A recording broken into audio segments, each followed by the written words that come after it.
Прывітанне, хлопчики и дзяўчынкі! Сегодня я хочу познакомить вас с серией казачных прыгод вядомай беларускай пісьменніцы Людмилы Рублевской «Прыгоды мышки Пик-Пик». У звычайнай гарадской кватэры, у пакоі, які належыць маленькай Веранічцы і Максимку, жыве пад шафай тоўсенькая, лянівая мышка, якую завуць Пик-Пик. Гаспадары гэтай кватэры, мама і тата Веранічкі і Максимкі, паэты.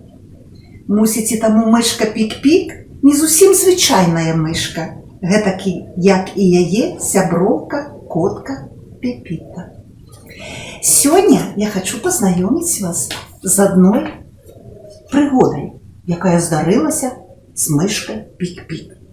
Аднойчы, калі все ў кватэры паснулі, побегла мышка Пик-Пик на кухню чым-небудзь падсілкавацца. Ну, гаспадары, ну, галота!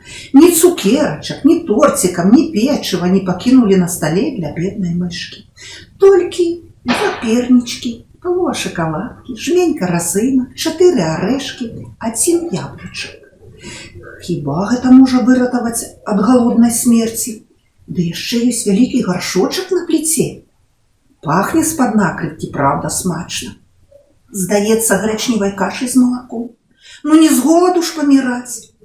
І мышка ускараскалася на пліту, адкінула накрыпку і скокнула вниз. Каша сапраўды аказалася смачнай. І мышка выела всю да донца. А вылезці як? Гэта спецыяльна, мусіць, робяць такія вялікія гаршкі, каб сумленных мышак лавіць. Вакол чыгунныя гладкія сценкі. Цемра, страшна зрабілася Пик-Пик, і яна закрычала: «Ратуйце!» Мышчын голас гучаў з пустого гаршка так гучна і страшна, што все прачнуліся. «Мама, тата, Веранічка, Пепіта! Што гэта? Хто крычыць?» – пыталіся яны адну у аднаго. А мышка все благала: «Людзі, сюды!» Людзі і котка згрувасціліся перад дзвярыма на кухню. «Там іншапланецяне», – упэўнена прашаптаў тата. «Я давно заважыў, што яны нам знакі падаюць, на вазонах кветкі ламаюць». «Не, там баба Юга», – сказала Веранічка. Нікога страшнейшага яна пакуль не ведала. «А мне здаецца, гэта рабаўнік. Ён лез да нас праз фортку і зашчыміўся. Па тэлевізары нядаўна пра такое распавядалі», – запярэчыла мама. «Глупства! Я здагадваюся, хто гэта», – прамуркатала Пепіта і слізганула на кухню. Пепіта адразу зразумела, адкуль страшны голас. Яна саскочыла на пліту, зірнула ў гаршочак. Так я і думала. «Прывітанне, шкодніца». «Ну, добра, зараз дапамагу».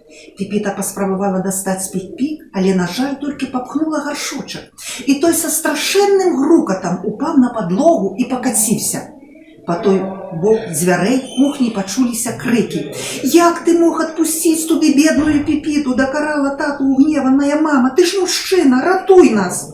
Тата сціснуў сківіцы, пабег у калідор, узяў малаток і на кухню. У цемры спаткнуўся аб гаршчок і з усяе сілы стукнуў па ім малатком. Бедная аглушаная Пик-Пик выскачыла са сваей чугуннай турмы і плетанула в норку. Стала ціха.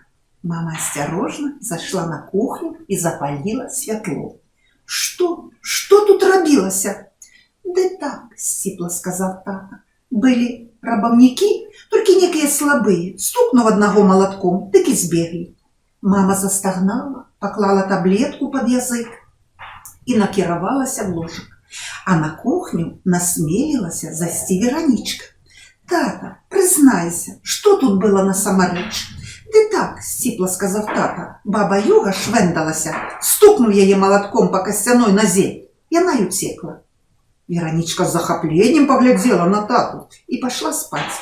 А Пепіта, якая сядзела ўвесь гэты час на пліце, фыркнула і смачна прамовіла: «Ну я дык ведаю, што было на самой справе».